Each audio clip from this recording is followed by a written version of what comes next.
টুক্ৰাঝাৰ যিটো বাপ্টিষ্ট মিছন ইয়াত 97 এনুৱেল বড়ো বাপ্টিষ্ট চাৰ্চৰ যিটো এনুৱেল কনফাৰেন্স আজি লাষ্ট দিন আছিলে, তিনিদিনীয়া কাৰ্যসূচী লৈ পেলাই সিহঁতে এই সভাটো পাতি আছে। যেন হওক আহি পেলাই মই খুব ভাল লাগিছে ইয়াত, মানে একেলগে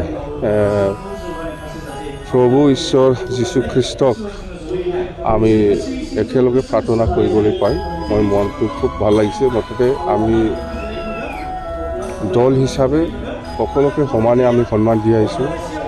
আজি ইছলাম ধৰ্মই হওক, খ্ৰীষ্টান ধৰ্মীয় হওক বা হিন্দু ধৰ্মই হওক, আমি সকলোকে সমানে সন্মান দি আহিছোঁ আৰু দি যাম। ধৰ্মৰ ক্ষেত্ৰতে হওক বা বিভিন্ন জাতি জনগোষ্ঠীৰ ক্ষেত্ৰতে হওক, আমি দল হিচাপে বা আমি ব্যক্তিগত হিচাপে মই চব ধৰ্মকে সমানে সন্মান দি পেলাই আহিছোঁ, চব জাতিকে সমানে সন্মান দি আহিছোঁ।